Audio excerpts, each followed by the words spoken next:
Atiflix, o seu canal dos ativistas da felicidade, traz para você os melhores momentos do Fórum Uma Nova Ordem Global. Nada mais será igual. Para você que teve a oportunidade de participar presencialmente, vale a pena ver de novo. E para você que não teve a oportunidade de participar presencialmente, você vai conferir agora. Tudo isso só aqui no Atiflix. Seja bem-vindo.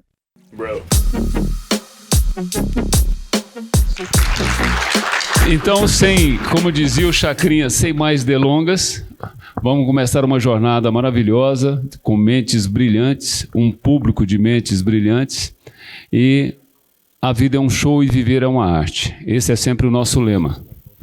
Então, eu gostaria de chamar para iniciar o nosso ciclo aqui, e é um formato muito rápido, são 20, 25 minutos para cada palestrante, com exceção do Alex, que tem uma vida para contar, e eu vou dar um pouco mais de tempo para ele. Então, eu gostaria de chamar aqui a professora Thelma para abrir o nosso fórum e vocês conhecerem um pouco do que é o Centro de Excelência em Inteligência Artificial da UFG. Por favor, professora.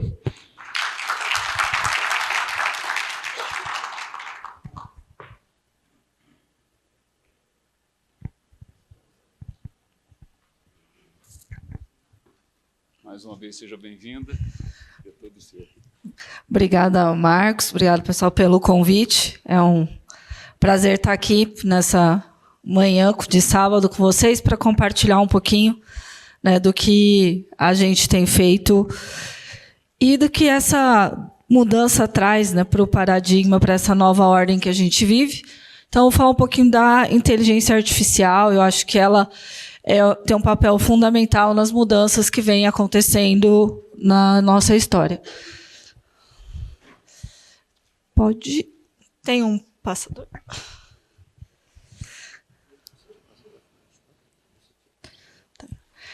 Então, eu sou a diretora do Centro de Excelência em Inteligência Artificial, que está sediado aqui na Universidade Federal de Goiás. O centro ele tem aí 6 anos e um pouquinho, mas a gente trabalha com inteligência artificial, né? Toda a minha formação acadêmica foi pesquisando na área de inteligência artificial. E, do ponto de vista acadêmico, né, eu sou também reconhecida pelo CNPq, né, como uma pesquisadora inovadora, né, nessa área de extensão e levar a inteligência artificial como um produto para a sociedade, né? E aí, mas antes de entrar na inteligência artificial, na nossa história, a gente já passou por grandes revoluções. Então, se a gente pegar na história, a gente teve a primeira revolução industrial, que foi as máquinas a vapor. Depois, a gente teve a eletricidade, que foi a nossa segunda revolução industrial. A terceira, né, que foi ali no meados dos anos 1900, foi exatamente o início da computação. Ela também trouxe uma nova revolução para o processo industrial. E, atualmente, a gente vive o que a gente pode chamar da quarta revolução industrial, que é essa revolução da inteligência, né, que ficou marcada principalmente ali, né, em 2022 para 2023, com o ChatGPT, né, que é a era da inteligência artificial. E todas essas revoluções, de alguma forma, trouxeram mudanças para a nossa sociedade, mudaram profundamente a nossa sociedade de alguma forma. Se a gente pensar, né, como é que era a indústria ou a agricultura antes dessas revoluções industriais? Então, né, você tinha ali vários trabalhadores produzindo no campo, né, e isso trazia um volume de produção, certo? Com o processo, né, aí depois o que a gente teve, né? Começou as máquinas a vapor, então no início do século XX, a gente passa a ter um modelo de colheitadeira. Se eu puder dizer, até antes você tem os movidos a cavalo, né, que já aceleraram o processo. E aí, aqui é a movida a cavalo, na verdade, né? Então, tá os cavalos ali e a colheitadeira. O que isso trouxe? Um aumento de produção, né? A colheitadeira movida a cavalos, ela faz muito mais do que as pessoas. Isso que todo o processo de evolução, de alguma forma, né, que é o grande medo das pessoas, mexe com o mercado de trabalho também. Então, aqui já houve uma mexida no mercado de trabalho. Aí, depois, né, com a combustão, os motores, a gente passa a ter as colheitadeiras elétricas. Isso é um outro passo na evolução quando a gente olha para a agro, né, para as colheitas. E aí, né, foi cada vez evoluindo mais esse maquinário, né, com o avanço, né, das pesquisas e da evolução. E hoje, né, o que a gente tem? Né, o que tudo isso trouxe? Se a gente for olhar aqui, ó, como é que era a produção de arroz. Né? Isso aqui mostra como foi o crescimento da produção de insumos, né, da agricultura, com o crescimento das evoluções dos maquinários. Então, a gente teve um ganho maior de produtividade, ou seja, eu tenho mais alimentos sendo produzidos ao longo do tempo, com o avanço, a inovação tecnológica. E isso acaba que vira essencial, porque a nossa população também está cada vez crescendo mais. E essas coisas só aconteceram graças às revoluções industriais. E aí todo mundo tem medo, e hoje a gente tem esse carinha aqui, que não tem nem motorista, que é o que a inteligência artificial traz. Então, você tem uma colheitadeira que vai trabalhar ali, né, no processo do campo, sem precisar nem do motorista ali tomando sol o dia inteiro nela. Então, essas evoluções, elas trouxeram ganhos para nós, de alguma forma. Você vai falar assim, houve prejuízo, muitas pessoas perderam seus empregos, mas eu acho que isso leva também à necessidade de capacitação. E acho que as evoluções têm que vir agregadas de capacitação, de treinamento, de evolução, inclusive das próprias pessoas. E toda a evolução, ela trouxe, de certa forma, uma revolta. Então, não é novidade quando a gente vê hoje as pessoas atacando, por exemplo, a inteligência artificial. Faz parte da nossa adaptação como sociedade para uma evolução. Então, a inovação, ela sempre trouxe um certo choque para a sociedade. Esse aqui é em 1904, né, a revista Horseless Age, ela mostrou que as pessoas estavam atacando os primeiros veículos a combustão, né? Pensando assim, o que vai ser dos carroceiros agora, né? O que vai ser das pessoas. Então, a nossa história, quando a gente olha para ela mostra que as coisas se repetem, nada é novidade, certo? E agora a gente está vivendo, né, eu passei. Deixa eu ver. Não, esse mesmo. Então, a gente está vivendo uma revolução com a inteligência artificial. Mas a inteligência artificial, ela necessita, na verdade, de 3 elementos, né, que é a computação, ou seja, o poder computacional, os algoritmos, ou seja, o desenvolvimento das soluções de inteligência artificial, porque uma IA nada mais é do que um algoritmo, para quem está acostumado com a computação, e os dados. O que propicia a inteligência artificial estar crescendo e como ela está crescendo, na verdade, é a nossa digitalização. É o nosso uso do celular, é o nosso uso do computador, é o nosso uso das tecnologias. Sem isso, a gente não teria inteligência artificial. Inteligência artificial é muito mais velha do que eu, muito mais velha, acho que de quase todos nós aqui. A gente fala, ela vem lá de 1940, 1950, já estavam iniciando as primeiras tecnologias que compõem a inteligência artificial hoje. E a gente acha que é um negócio que começou outro dia, né? Mas por que a gente consegue usar a inteligência artificial hoje?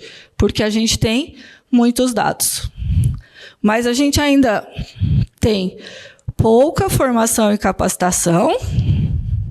Muitas das pessoas, todo mundo acha que sabe inteligência artificial porque consegue conversar com uma IA generativa e conversacional. Não necessariamente, certo? E um outro ponto importante é o investimento em infraestrutura. E a gente for olhar para o Brasil, na verdade, o Brasil está muito atrasado. O nosso plano brasileiro de AC está, na verdade, começando a ser implantado agora. Se a gente olhar para o mundo, a China já estava fazendo isso desde 2017, 2018. Nós estamos começando agora em 2025. E aí, a gente pode dizer que o Brasil, como país, está atrasado. Mas eu acho que vou ser orgulhosa do Goiás, nem tanto.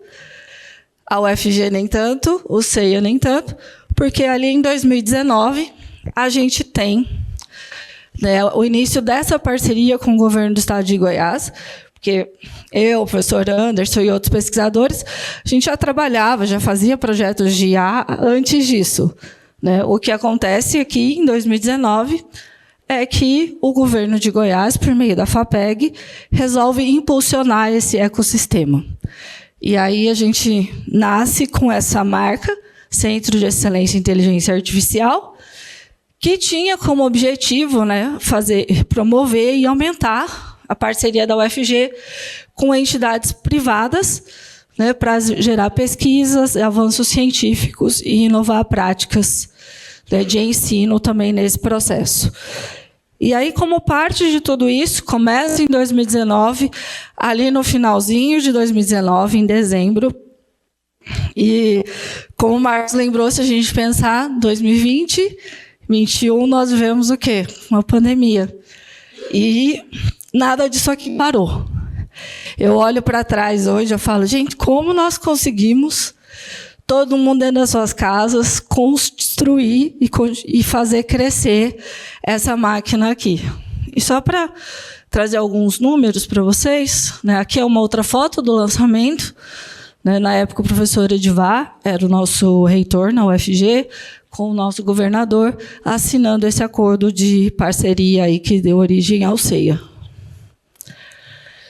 Alguns números. Hoje o CEIA tem ativos mais de 67 projetos. Em execução, isso aí em execução, considerando toda a nossa carteira desses 6 anos, são mais de 150 projetos. A gente tem de todo o Brasil, e alguns até fora do Brasil, mas todos, a grande maioria brasileiros, mais de 1.100 pesquisadores envolvidos nesses projetos. O CEIA, né, já trabalhou com mais de 400 milhões investidos. A maioria desse recurso é recurso privado, que a gente faz investimento. E as soluções que foram produzidas dentro do CEIA, elas atingem mais de 152 milhões de brasileiros. Então, hoje, se você bater o seu carro, muito provavelmente, ao acionar o seu seguro, ali por trás tem uma solução que passou por aqui. Se você usa o iFood, tem uma solução que passou por aqui. Se você assiste o Globoplay, lá também tem soluções que passaram por aqui. E isso são só alguns exemplos pequenos aí da onde a gente está. E o CEIA, ele é a universidade, mas ele ajuda, ele é um ente que faz essa tríplice hélice girar. Ele traz o governo, seus recursos, ele traz as empresas e traz o conhecimento da universidade. Essas são algumas das empresas parceiras, não vou gastar muito tempo aqui, são só as maiores, a grande carteira nossa é de startups.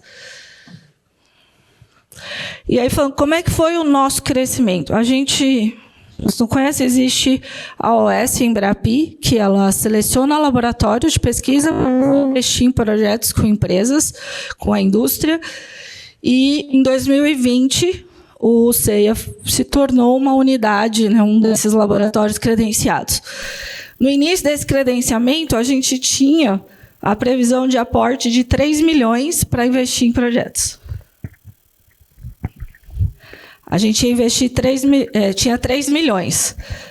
Meio da pandemia. Lembra disso. O que aconteceu? Em maio de 2021, a gente já tinha consumido esses 3 milhões, que é a contrapartida financeira que a gente coloca nos projetos, e a gente dobrou, pegou mais 3 milhões. E aí, não, agora a gente vai trabalhar uns 2 anos com esse recurso, né? O que acontece? Janeiro de 2022, a gente precisou dobrar de novo esse valor, então a gente pegou mais 6 milhões, que durou até setembro de 2022, e aí a gente foi para... Né, isso é acumulativo, gente, por isso que não é novos 30, é 12, a gente pegou mais 18, e o nosso último acordo, que eles falaram, peraí, gente, 6 em 6 meses vocês estão pedindo mais dinheiro, pede um valor considerável para vocês trabalharem, né, sem ter que ficar pedindo. Então, desde 2024, a gente tem aí mais 180 milhões para coaportar em projetos até 2030. Se acabar, a gente pede mais, né? Mas é o que está previsto. E aí, né, tudo isso resultou, eu já falei, nos 152 milhões de brasileiros que usam as soluções. As nossas soluções, elas estão na educação, estão na logística, estão na saúde, estão na justiça, estão em negócios digitais, estão em segurança. Então, o SEI atua de forma transversal em soluções dentro do Brasil, né, e algumas foram até para fora já. Aqui eu trouxe algum exemplo. Essa aqui é uma empresa goiana, é a Data Lawyer.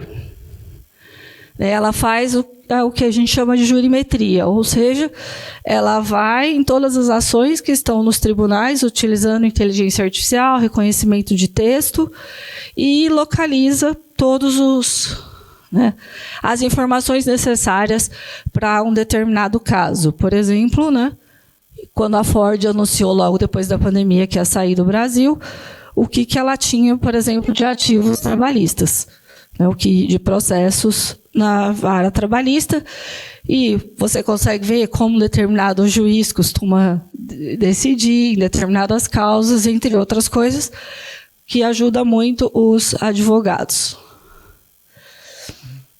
E essa é outra filha goiana, que é a Cília, que eu falei para vocês dos automóveis. Se você bater o carro, o que a IA, que foi desenvolvida junto com a Cília, faz? A partir das fotos do veículo, ela faz o orçamento. Ou seja, ela vai lá de uma forma mais automatizada, ela dá o mecânico, a oficina tira as fotos do carro e ele já vai dar um pré-orçamento para esse mecânico. Dentro da seguradora, vira uma ferramenta que avança, acelera o processo de auditoria, porque aí ele pega o que a IA da Cília está falando, compara com o que a oficina mandou e diz se está ok ou não. A liberação de auditoria hoje tem sido muito mais rápida graças a esse tipo de ferramenta. Tem seguradora hoje que já paga em 24 horas a perda total do seu veículo, e até menos tempo, dependendo da seguradora, certo? Isso tudo resultou num crescimento exponencial da Cília. Aí você vai falar assim, a IA tira empregos? Esse aqui é o exemplo mais claro que não tira, ou que gera empregos. A Cília ficava numa sala. Hoje, ela tem 2 andares, acho que de um prédio, e com posições abertas de emprego, porque a empresa cresceu exponencialmente. Aqui são alguns dos clientes. Ela tem hoje 97% de market share dentro das seguradoras. Então, acho que das grandes, só a Sul América não faz parte dessa carteira, para vocês entenderem que até seguradoras multinacionais aderiram a essa ferramenta porque ela funcionava para o mercado brasileiro. Aqui é uma ferramenta, para quem gosta de música, para quem trabalha com música, existe o aplicativo Moises AI. E aí aqui ele vai executar. Eu sou Felipe Vassão e estou aqui para mostrar algumas possibilidades do Voice Studio da Moises. Pediram para eu compor uma música para uma cantora, e eu geralmente mando a demo com a minha própria voz. Mas e se eu pudesse pegar a minha voz e transformar numa voz feminina? Aí a artista vai ouvir a demo já na tessitura dela e vai ter uma noção muito melhor se a música funciona para ela ou não. Vem comigo. Aqui a gente tem os modelos disponíveis, criados por AI, e eu vou usar a voz da Kate. Aqui tá minha voz original. I'm stepping up to something I never thought would be. E aqui a voz da Kate. I'm stepping up to something I never thought would be. I know what I've been thinking. In my dreams, it's you and me. I'm stepping up to something I never thought would be.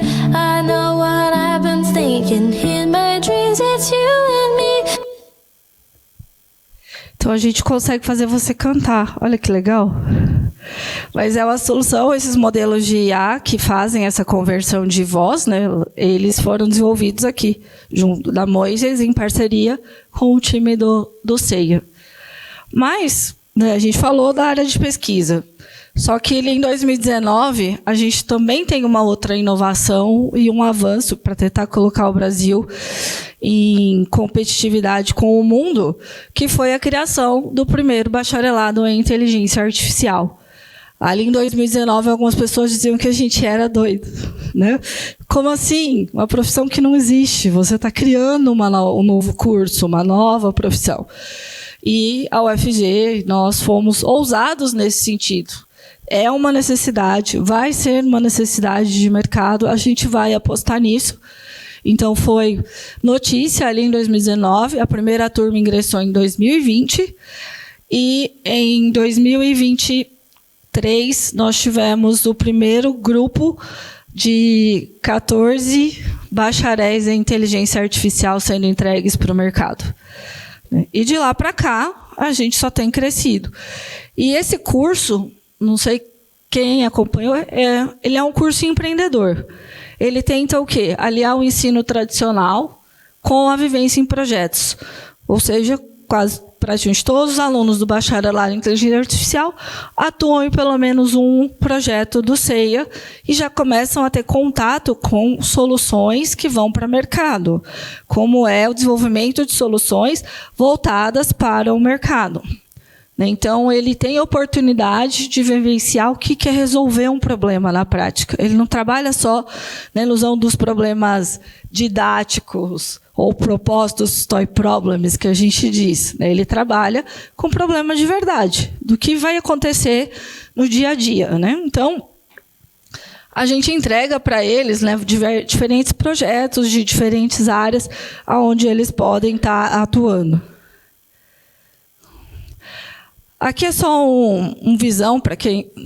A gente dividiu o curso em como. Você consegue visualizar na grade desse curso algumas tracks ou algumas áreas. A gente não abandona a fundamentação da computação, porque é importante, é um curso da área de computação, mas a gente também trabalha com ele uma mentalidade para a resolução de problemas, onde ele vai, logo no primeiro período, aprender sobre empreendedorismo, e não só empreendedorismo daquele que vai criar uma empresa. É como ter uma mente empreendedora. Você pode nunca criar uma empresa e ser um empreendedor da sua carreira. A gente, às vezes, olha empreendedorismo, o empreendedor só aquele que foi lá e construiu um negócio, uma empresa, e a gente pode ter diferentes fases ou formas de empreender na vida. Depois ele aprende a importância da digitalização, como gerar valor a partir de dados, que às vezes você construiu, o que a gente hoje chama só de um BI, uma análise dos dados, já traz um grande valor para determinados negócios. Nem todo mundo precisa de um modelo de linguagem, de um LLM, para resolver os seus problemas. Você pode ter soluções muito mais simples. E depois ele vai entrar no que a gente chama parte hardcore, que é as técnicas de inteligência artificial. E aqui ele aprende todas as áreas da inteligência artificial. Então, ele vai aprender metodologias, vai aprender estratégias, vai aprender como ele resolve um problema de imagem, como ele resolve um problema de vídeo, como ele resolve um problema de áudio, e etc. E aí, essa é uma realidade, foi um meme que eles criaram, não é nosso, de que assim, entrei no bacharelado em IA, e agora, para qual projeto eu vou? Então, eles vivem essa realidade, Porque daqueles 1.100 eu não consigo suprir só com o FG, então eu tenho uma alta demanda. Aqui só já estou finalizando. Qual é a realidade desse curso? Vocês devem pensar assim, é um curso de exatas, deve ter pouca gente. A média global desse curso é acima de 8. Porque ele sabe que ele tem que ir bem para poder atuar em projetos. A gente tem hoje, as primeiras turmas já formaram, a gente está formando uma turma, a formatura deles é semana que vem, que dos 40 a gente ainda tem 38 ativos e vão formar 28 alunos em tempo regular, ou seja, dentro dos 4 anos. Depois eu tenho uma turma que entrou em 2023, ela tem 39 ativos, 33 estão seguindo o curso regularmente. Isso quer dizer, no fluxo, se eles continuarem assim, eles se formam em 4 anos. Da turma 5, que é a turma que entrou em 2024, eu tenho 40 alunos, os 40 ainda estão ativos, 37 deles estão seguindo o fluxo do curso. E a turma que entrou o ano passado, todos eles ainda estão ativos e no fluxo, sem nenhum atraso, né?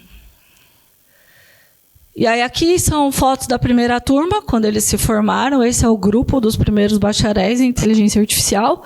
A gente está entregando agora para o país a terceira turma. Quais são as últimas novidades? No SISU, que aconteceu essa última semana, o bacharelado em inteligência artificial ficou com a segunda maior nota de corte do SISU no país.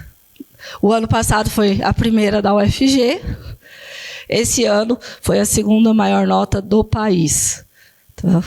Não só em ampla concorrência, mas os alunos de escola pública também entraram no ranking das 20 maiores notas de corte do SISU no país. Por quê? Eles olham o que está sendo produzido, olham a iniciativa. Porque esse ano a gente não esperava tanta concorrência, porque foram criados 40 novos cursos de inteligência artificial no Brasil. E mesmo assim, né, a UFG continua sendo considerada a pioneira nesse assunto. E era isso que eu tinha para falar para vocês. E é mostrar que a gente esteve à frente e continua à frente, sempre procurando trazer essa mudança de uma educação empreendedora, uma educação diferenciada. E eu acabei não colocando nos meus slides, eu devia ter colocado. No final do ano, o CEIA lançou uma coleção de e-books chamada IA nas Escolas, que é para ensino fundamental 1 e ensino fundamental 2. Como é que a gente começa a preparar as nossas crianças para a inteligência artificial? E não é ensinar elas a usar ChatGPT, não. A gente vai ensinar o que é um algoritmo, qual é a importância do uso de dados, tudo adequado com a nossa BNCC. Certo? Então, muito obrigada, pessoal. Era isso que eu tinha para apresentar. Thank you.